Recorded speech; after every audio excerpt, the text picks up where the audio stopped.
A couple of weeks ago, Black Lives Matter activist Shaun King called for the destruction of statues of Jesus Christ because he claimed the depiction of Jesus as a white man was white supremacy. Many people were scared that people would actually start to do it, and this could lead to widespread violence. I'm not sure if we have seen any widespread destruction of statues of Jesus, but we are now seeing this story out of Boston. A statue of the Virgin Mary has been desecrated. It was set on fire. Another statue in a different city was tagged with graffiti, vandalized. And now 3 churches have burned down. One of them was a deliberate act of terror. A man drove a vehicle into the building and then set it on fire. He has since been arrested. The first thing I want to point out is that when it comes to the fires at these churches, I believe a couple of them, we don't know exactly how or why they were burned down. One of them we do, and someone's been arrested. There's also a story from May. There was a church that was defying certain social distancing rules that was also burned down. Again, I don't know if we have the updates on these stories, but I want to be very careful. Some people may have desecrated a statue of Mary, 2 of them actually. Does this indicate widespread religious or spiritual-based violence? I don't necessarily think so, but I'm highlighting these stories because they're starting to generate shock and concern. That these statues of the Virgin Mary, for instance, would be targeted, I think has extreme potential to ignite real civil conflict. Let me explain why, and then I'll go through the news. Right now in the United States, we are seeing statues torn down of people that we love and respect, heroes of this nation, notably Thomas Jefferson, George Washington, Ulysses S. Grant, Hans Christian Heg. Hans Christian Heg was someone who died in the Civil War to end slavery. Now, some people have argued that the founding fathers were slave owners, but that doesn't explain why a statue of Frederick Douglass was destroyed. We don't know who did that. Frederick Douglass was a very famous abolitionist, and my understanding is that he had worked with Harriet Tubman to free slaves, an escaped slave himself. The dude was amazing. His statue was destroyed.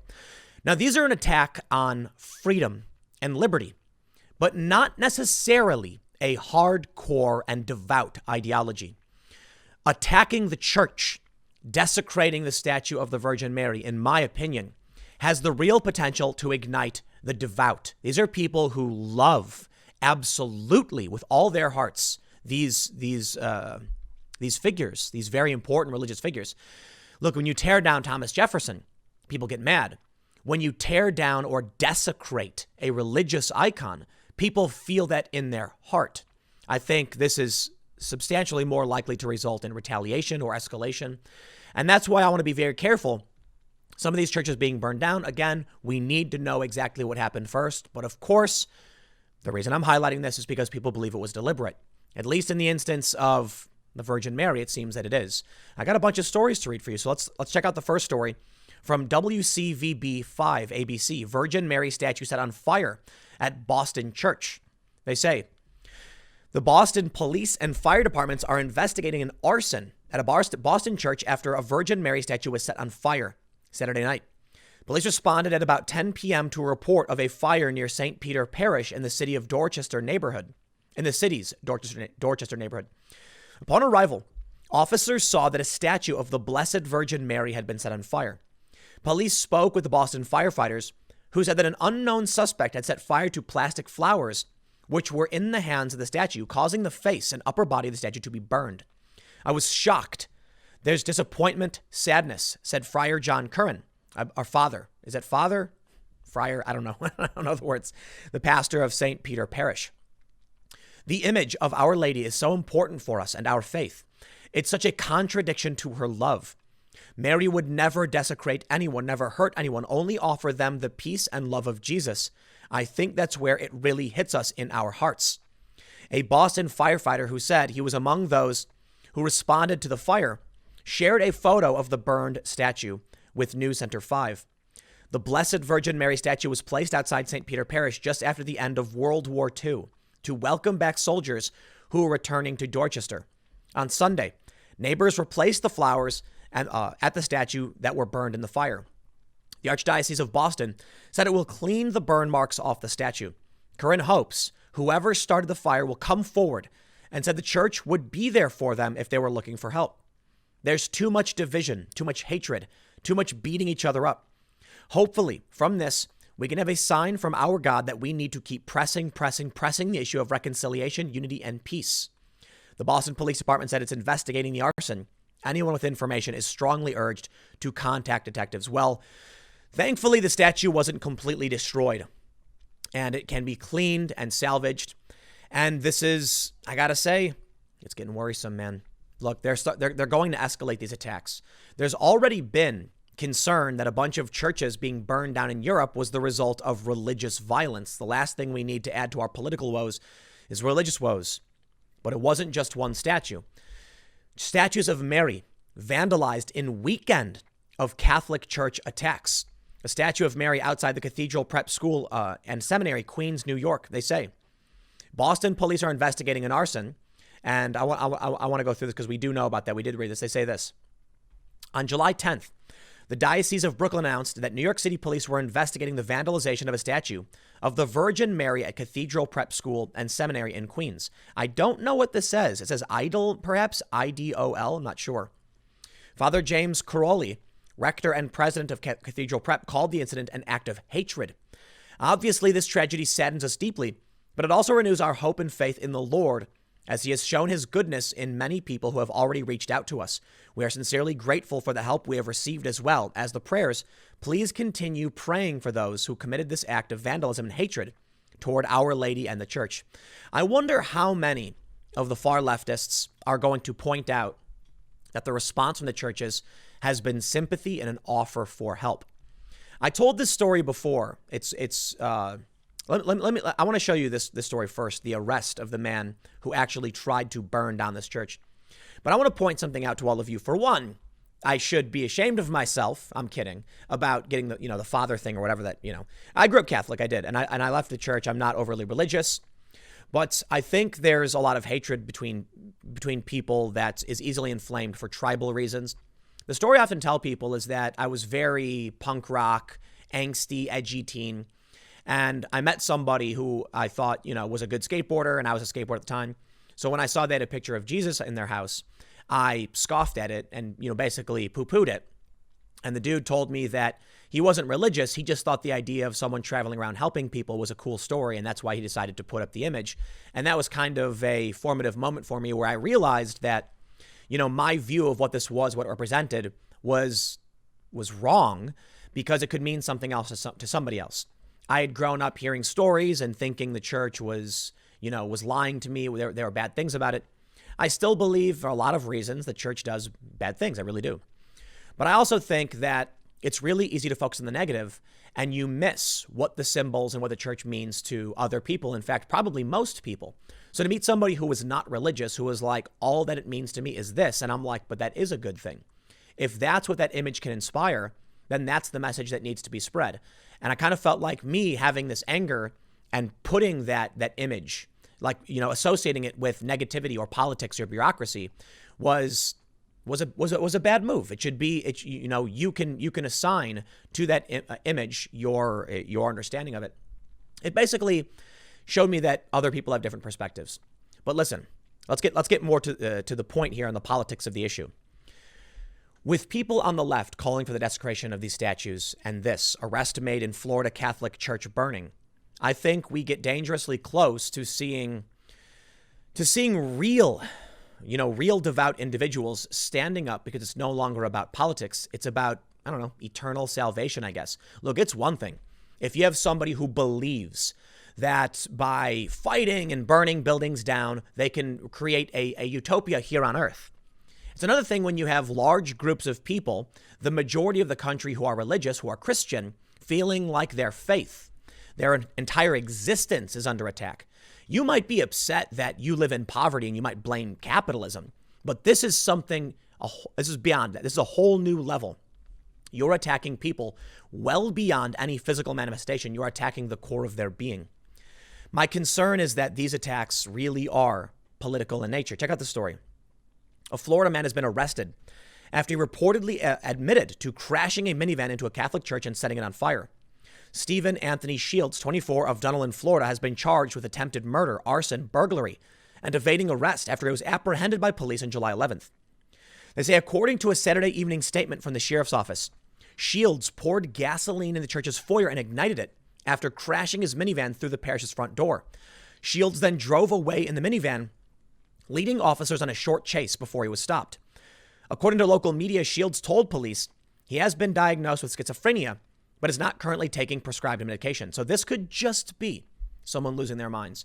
Again, I want to make sure that's very, very clear, because I've seen several people post churches are being attacked, and I want to make sure that we get to the bottom of this. Listen, I'm reading you from the Catholic News Agency. If they're saying this guy, the police reported, according to local media, they're saying he's schizophrenic, it could just be somebody who's sick. As I've pointed out, however, many of these far leftists target people who are unwell. They're easy to exploit. He said that he was awoke on Saturday morning with a mission and that he purchased the gas at a nearby gas station. Shields also quoted scripture, especially the book of Revelation, to officers, telling them his objections to the Catholic Church. Ocala News reported, he reportedly told officers that he understood the consequences of his action, nevertheless saying the arson was awesome and referring to himself as king. In 2019, he was arrested after swinging a crowbar at a woman and saying he wanted to kill her. Shields said he wanted to kill the woman with his crowbar so he wouldn't dirty his blades. That's weird. Marion County Sheriff Billy Wood says our freedom of worship granted in the Constitution is a freedom that we all hold dear. My deputies and I sworn to protect that right and will always ensure our citizens can worship in peace.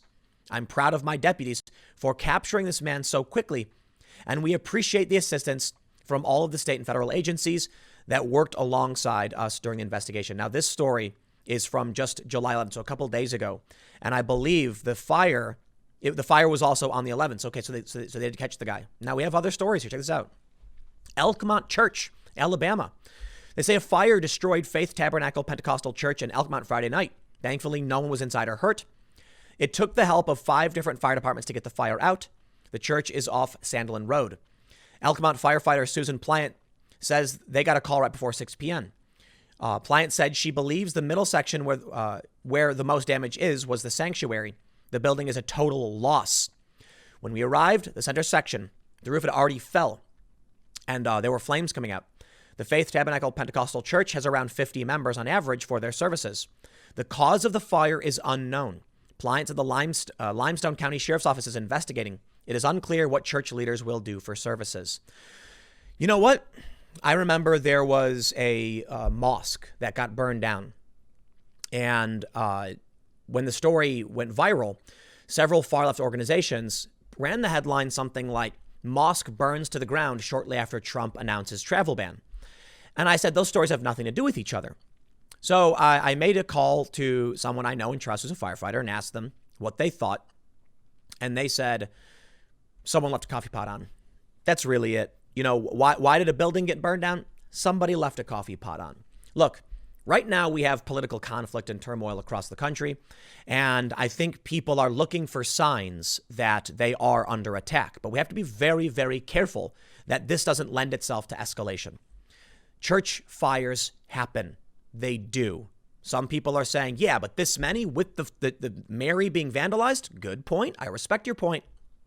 We need to make sure we have evidence, lest we see large mobs of people going out and retaliating against people and they might get it wrong. This is why we have the court of law that we do. Just because you accuse someone and think they really did it doesn't mean you can go out with torches and pitchforks. We need to be absolutely sure we know who did this. And that may mean that we could be slow to respond. Yeah. But the alternative is worse, man. I do not believe falsely accusing somebody is worth it. And we need to make sure we hold those who are truly accountable. The problem I have with guilty until proven innocent, is that if you go out, you see these churches and you make an assumption, I know who's doing this, it's this group, then what happens if it's not? What happens if you find somebody, say that's the perpetrator, you don't have the evidence, but you just believe it, so you lock them up. The real perpetrator gets away. If you truly want justice, we need the evidence. Unfortunately, it wasn't just the Florida church, the Alkmont church. It's also this church in San Gabriel in California. Early morning fire destroys much of 249-year-old San Gabriel Mission Church. I'll tell you this. And this is on the 11th. These are all happening around the same time. Here's what I would say. Actually, let's get the date on the Alkmont one. The Alkmont one is the 10th. So within 2 days, 3 churches burned down, one deliberately. The first thing I will say is that if you are a member of a church, be diligent in making sure flammables, electronics, things are turned off. And that's probably the best thing you can do. Just general fire safety.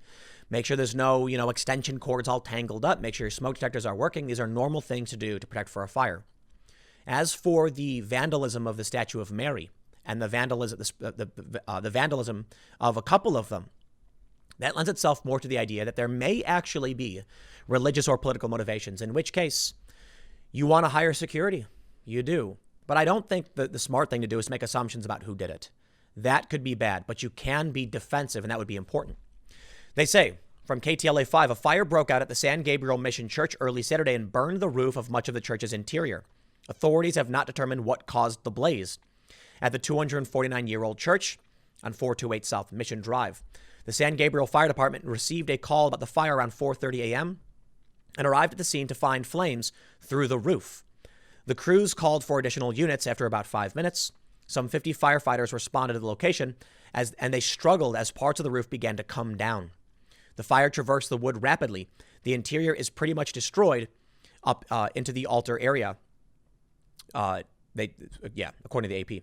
Workers had just redone the walls and refinished the 107-year-old pews as part of a renovation project ahead of the church's 250th anniversary next year.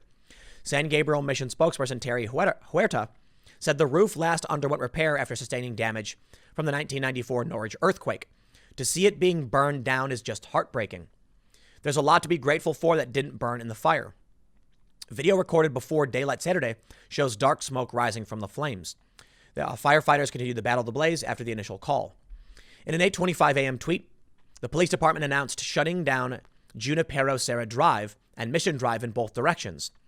So, look, we don't know what's causing the fire. They say, we have a quote here. The statue, in previous weeks, statues of the priest who worked to convert Native Americans to Catholicism in the 18th century and force them to stay in missions have been removed across Southern California.